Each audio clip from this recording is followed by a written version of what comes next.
Ik ben André van Es en ik ben voorzitter van een nationale UNESCO-commissie. En wij als commissie hebben dit debat georganiseerd, sprekers uitgenodigd. Waarom? Omdat wij het zo belangrijk vinden dat mensen zich veel meer bewust zijn van het belang van het beschermen van cultureel erfgoed. Ik ben Stephan Sanders. Ik ben gevraagd door UNESCO Nederland om hier een lezing te geven, de eerste UNESCO-lezing. Dat heb ik net gedaan. Dat ging over de werelderfgoedlijst. Is zo'n werelderfgoed, is dat nou een schietschijf of is het nou juist iets wat bewaart? Is het een treasure of is het een target? Dat lijkt mij een belangrijke vraag. Ik heb dat meteen ook aangenomen, die vraag, om deze lezing te geven. Omdat het mijn vakgebied is. Ik ben van huis uit filosoof. Ik hou enorm van kunsten. En vooral ook van de kunsten over de hele wereld en hoe we daarmee omgaan. En kunnen wij, dat is eigenlijk de centrale vraag, en volgens UNESCO kan dat dus, kunnen wij, bijvoorbeeld geboren in Nederland, kunnen wij een kunstschat uit Somalië waarderen? Kan een Somaliër Bach waarderen of Svelink? Kan een Japanner begrijpen wat Jeroen Bos voor Nederland heeft betekend? Op al die vragen denk ik dat het antwoord ja is en daarom ben ik hier. Niet alleen de mensen verdienen bescherming, ook de cultuurgoederen en ook de materiële en ook de immateriële. Dat is toch al een forse sprong die UNESCO hier maakt, vind ik. Filosofisch gesproken, van al die verschillende mensen, al die verschillende culturen, is het dus mogelijk zoiets als een geschiedenis van de mensheid op te bouwen. Hoe divers die dan ook is. Cultuuruitingen mogen dan ingebed zijn in een cultuur en een gemeenschap, maar ze zijn ook van levensbelang voor de hele wereld. Omdat we menen in staat te zijn ook andere uitingen te begrijpen en waarderen dan diegenen die uit onze directe omgeving komen. Het rigide cultuurrelativisme, ik hoop dat u het allemaal begrijpt, en ook de middelbare scholieren daarin op de achterste rij, dat eerder zo lang in academische kring echt bon ton was, dat wordt hier verlaten. En daarvoor in de plaats komt een ouderwets, misschien moet je wel zeggen, een nieuwerwets streven naar universalisme. Een streven naar universalisme. Dat universalisme is niet af, het is een streven.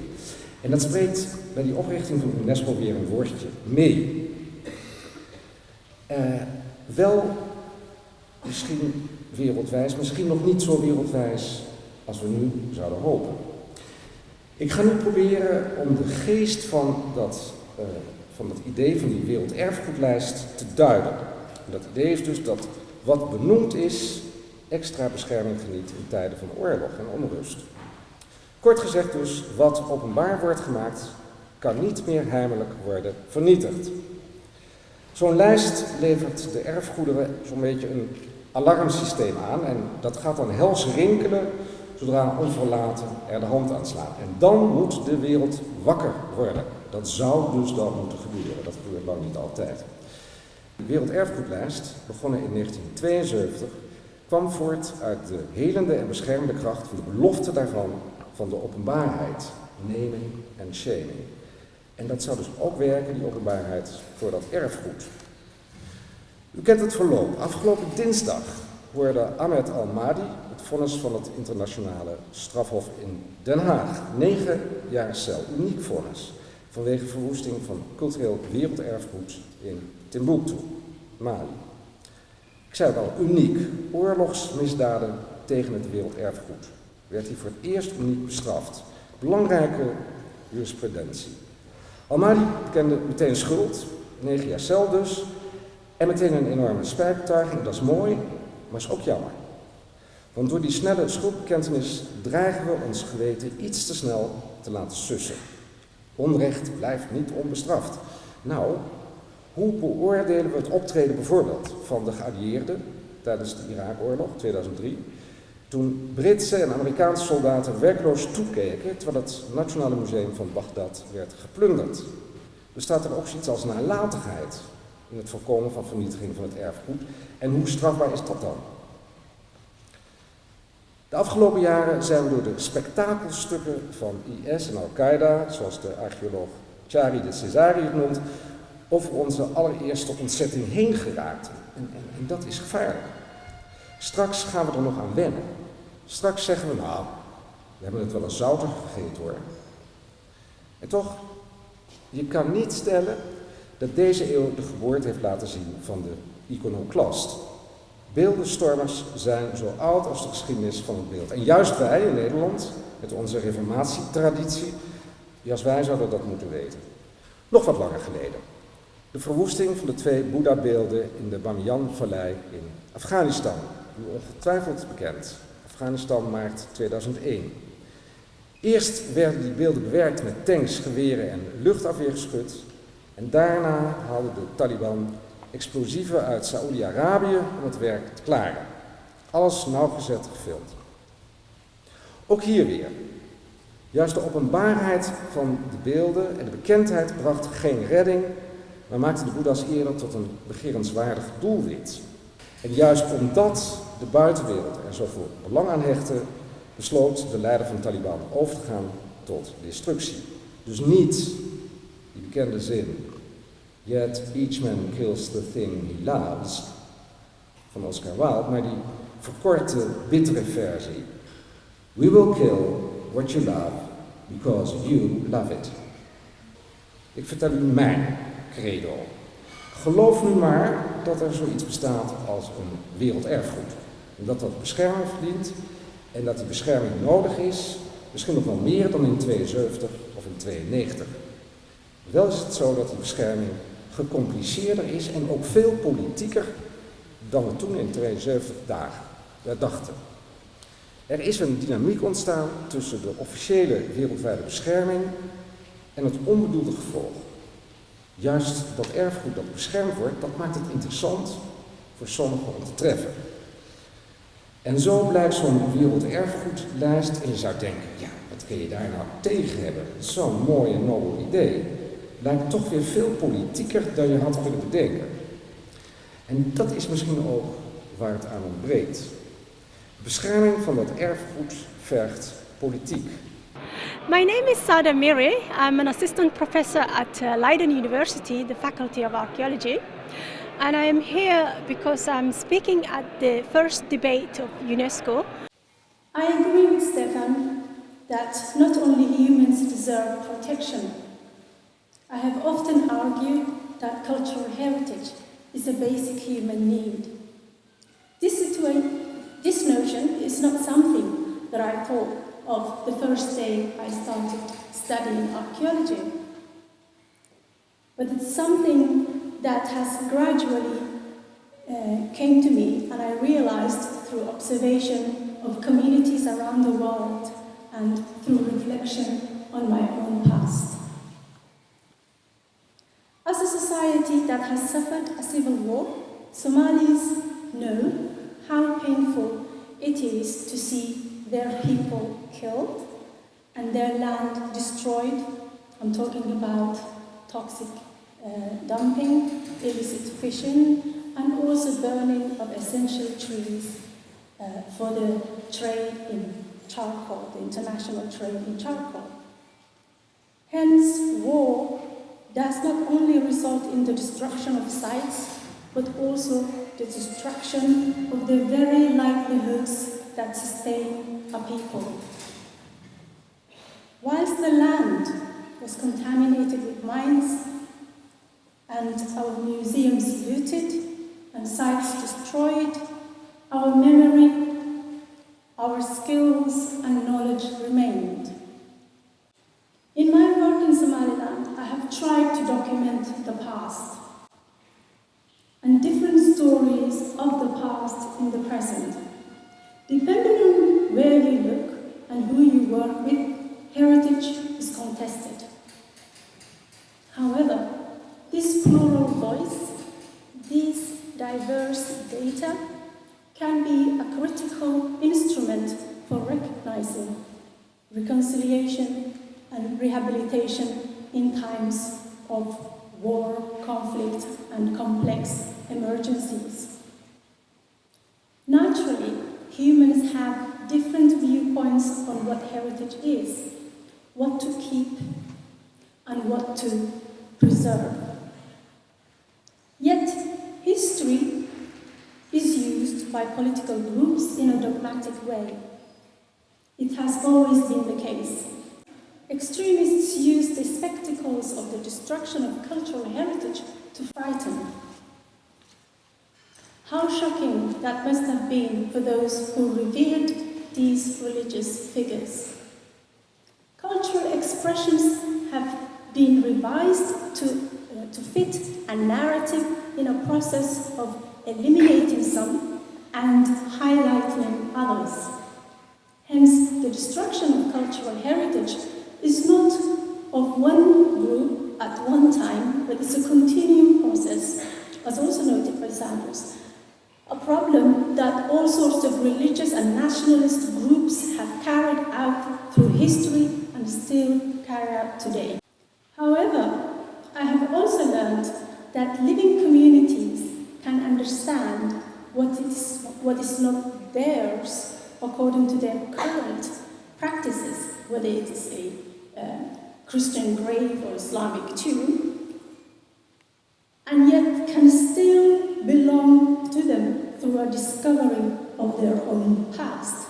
It's critical to imagine that difference or otherness does not mean bad, and the possibility exists that the other in the present couldn't be us in the past. A community can build bridges in the present with another community through an understanding of their potential shared past and realizing that this past is shared through millennia of exchanges materially and intellectually.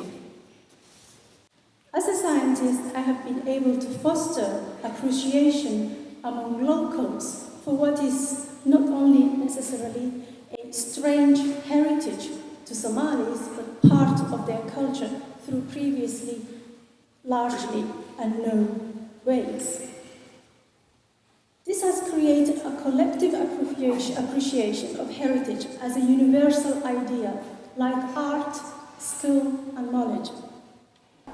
Furthermore, indigenous cultures often being marginalized and suffering from politically motivated destruction can be instrumental for diversity. Living practices, beliefs, and rituals can strengthen cultural values that glue people together beyond polarizing politics.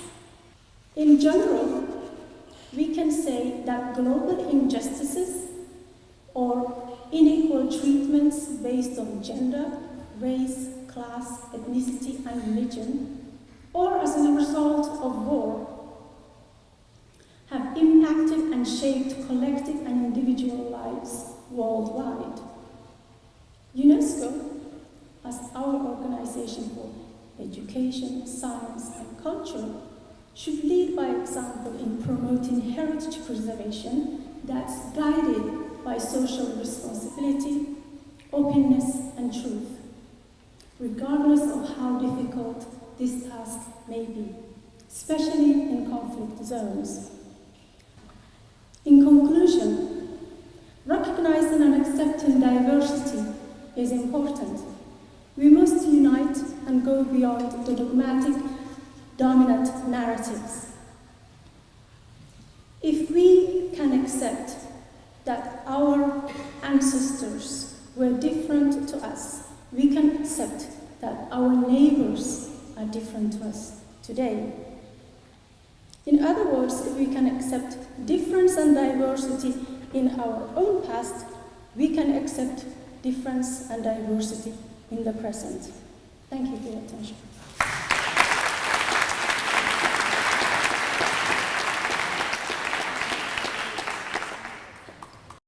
Het idee is natuurlijk om te beschermen, en tegelijkertijd is dat ook een provocatie of een attractie geworden. Zou dan het idee zijn om die bescherming te stoppen? Ik lijkt me niet. Ik bedoel, superstatus, dat is mooi gezegd. Ik weet niet of ze nou meteen een superstatus hebben. Het is elk ding wat je aandacht geeft, zal ook de aandacht vangen van je vijanden. Zoals je vroeger zei, als je het beweerde, find hurt meet. De vijand luistert altijd mee. Dus wat je vooral moet doen, is denk ik veel politieker gaan denken over die bescherming, veel minder naïef dan er aanvankelijk in 1972 over gedacht werd. Het is een politieke beslissing om te zeggen, niet alleen de mensen willen we beschermen, maar ook hun artefacten en ook hun geschiedenis. Dat is een politieke beslissing. Dat is onmiskenbaar. En dat zou open in alle afspelen. Sada, the superstar status, is it so true that it's not only, heritage should not only be owned in a way by the social, by the communities, but it is owned in a way by the world community. What's your reflection on that? I would say, depending on if somebody wants to hurt you, they will destroy what you value most. So I guess by shedding a light or giving the label of UNESCO to a site makes it a potential target to whoever wants to make a point to the international community. But also, I think in understanding what the UNESCO label means locally, there are very different views. Many people have a UNESCO site next door to them, but they don't understand what it is. It's not really linked to their present beliefs. So, although some may use it to target international community, there's a general belief that they're not actually destroying a kind of a local heritage, because people are often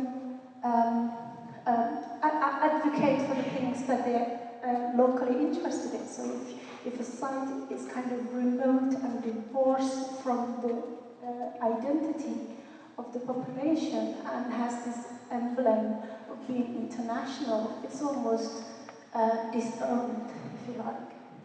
But at the same time, I think it's very important to see that it doesn't belong necessarily, the heritage, to the community.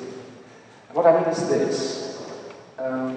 If you take a metaphor of a child being born into a family and say that, yes, he or she has parents, and the parents have a child, but they don't own the child. The child is their responsibility, but it's not theirs. De ouders hebben wel een kind, maar dat kind is niet van die ouders. Dat kind is ook iets van zichzelf. And in a way, you can say that it's something just as the child is. So heritage and the cultural values and sites are part of humanity. You couldn't say, you can't say that a community can just, grasp it and say the last word will be ours. No, you can't say that. Net zo min als je kan zeggen. UNESCO itself is being asked to question by labeling what it actually does to a certain site or community. So UNESCO itself has to think about the implications of an act like that. But I don't think it should stop.